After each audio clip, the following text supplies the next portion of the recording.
Hi, I'm Holly Andrews, Integrative Nutrition Health Coach and Executive Wellness Coach. Welcome back to the channel. Today, I want to talk to you about a topic that has just absolutely fascinated me over the last several months, and it is something that impacts each and every single one of us, and that is the connection between gut health and stress. Did you know that our gut and our brain are constantly communicating? This is called the gut-brain axis, and it plays a crucial role in our overall health and well-being. But how exactly does gut health and stress relate? Well, we're going to break it down today. First, let's talk about what we mean by a healthy gut. Our gut, our gastrointestinal tract, is home to a community of microorganisms that are collectively known as the gut microbiome. These are hundreds of millions of bacteria, viruses, fungi, and other microbes that play key roles in digestion, immune health, and even mental health. The gut microbiome helps break down our food, absorb essential nutrients, and protect against harmful pathogens. A balanced gut is a healthy gut, which means that there are plenty of beneficial bacteria in there to protect against the harmful ones. When this balance gets disrupted, it's called gut dysbiosis, and it can lead to a host of health problems, including digestive issues, a weakened immune system, and increased stress levels. Now let's talk about the gut-brain axis. This is a complex network that links our central nervous system, including our brain and our spinal cord, with our enteric nervous system that governs our gastrointestinal tract. Think of it like a two-way street or a two-way highway where messages are constantly being sent back and forth in both directions. Through this network, our gut and our brain, they share messages back and forth with each other through various pathways, including our vagus nerve, which is our longest cranial nerve, and chemical messengers like neurotransmitters and hormones. Today, even though we're talking about gut health and stress, I do want to mention that there are other things that can impact gut health and cause that gut imbalance or gut dysbiosis. These are things like antibiotics that not only kill off the harmful bacteria in our systems, but they will also kill off the beneficial bacteria. Things like lack of sleep, poor diet, excessive alcohol or caffeine consumption, other types of medications, those can all negatively impact our gut and that gut balance. So it is important to think about those factors and keep them in mind when we're talking about overall gut health and how to support a healthy gut.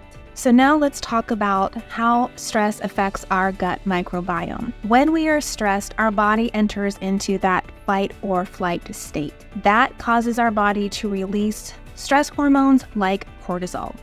If we enter a state of prolonged stress, where those cortisol levels and other stress levels remain high and imbalanced, that will disrupt our gut microbiome. This gut imbalance, this gut dysbiosis can look like several things. It can look like chronic low-grade inflammation throughout our bodies, which is in itself stress inside our bodies. It can look like an overgrowth of harmful bacteria because we don't have enough of the good bacteria to battle the bad bacteria. It can also look like leaky gut syndrome, which creates permeability, meaning small holes in our gut lining that allow toxins to pass through that gut lining into our bloodstream and go throughout our body. We dealt with this earlier this year with my son, and so it can cause all kinds of health issues when our gut microbiome is out of balance. And I do want to add, it is important to say that it's not just physical stress that can cause that gut dysbiosis, that imbalance. Emotional stress or any kind of stress, including even our inability to absorb nutrients from our food for one reason or the other, can put our bodies into a state of stress. So it's a host of factors, and that also is important to keep in mind when we're talking about gut health and how to support a healthy gut. But remember, we said this is a two-way street. This isn't just brain to gut, it's gut to brain, right? So if we have an imbalance in our gut microbiome, it will absolutely impact our ability to handle and manage stress as it comes our way. That's known as resiliency. And this is because an imbalance in our gut impacts the production of hormones and neurotransmitters like serotonin. which is key for stabilizing mood and ability to handle stress. About 90% of serotonin is actually produced in the gut, not the brain.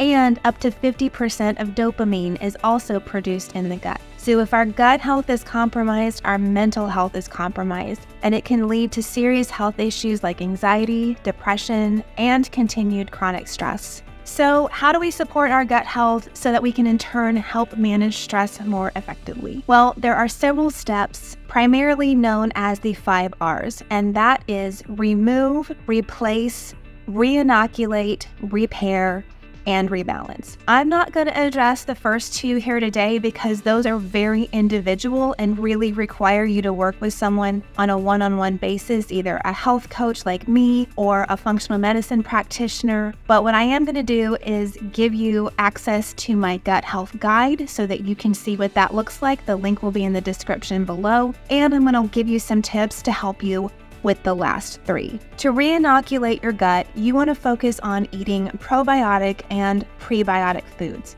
Probiotic foods are things that include those live cultures and healthy bacteria that we want to introduce into our gut. That would be foods like fermented dairy, things like yogurt and kefir, or fermented vegetables like sauerkraut or kimchi, and I've got a list of probiotics on the screen. You can of course also supplement through a probiotic supplement. I would highly encourage you to research that. Make sure that you're getting a really good quality probiotic that include the strains bacteria that you specifically need if you need to supplement through a pill form. For prebiotic food, prebiotics of course are the food for the probiotics. They are the food that keeps those good bacteria around through indigestible fiber. So there's a whole list of things, including things like asparagus and bananas, garlic, onions, leeks. Those are all great choices for prebiotics and very simple to add into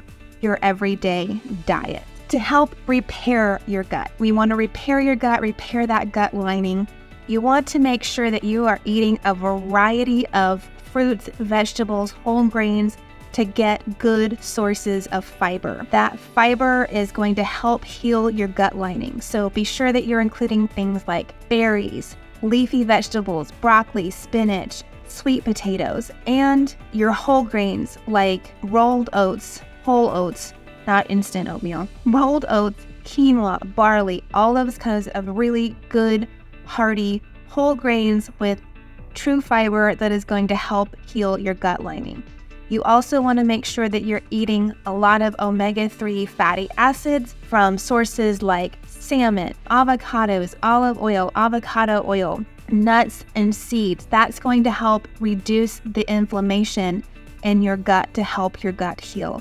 And finally, you want to be looking for collagen-rich foods like a really good bone broth, not just chicken broth, but chicken or beef bone broth that has that rich collagen source in it, because the collagen has essential amino acids in it that are going to help strengthen the lining of your gut. Finally, you want to rebalance.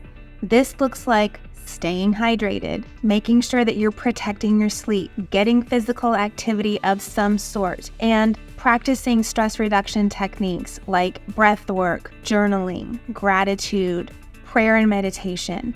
So you want to help reduce your overall stress load by doing those things, in addition to eating the way that we've already discussed. You may be thinking to yourself, this sounds great, I can do this, but how long is it actually going to take my gut to heal, and how long is it going to take before I start to see some of my stress levels come down? Well, the reality is that it's going to be different for every person because every person has a different situation going on, but it can take as little as a couple of weeks, or it might take several months of consistent effort and intentionality with your diet and your exercise and sleep, all of those things.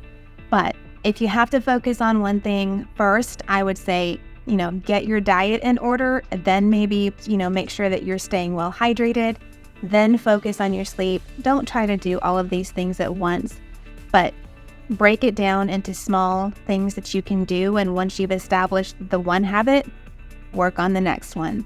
but it may take several months of consistency and intentionality to work through this process. I know with my son earlier this year, when we were dealing with several related gut issues, it took a good 4 or 5 months for him to start actually feeling better. Well, he started feeling better after a couple of months, but it was definitely 4 or 5 months before the issues had completely resolved themselves.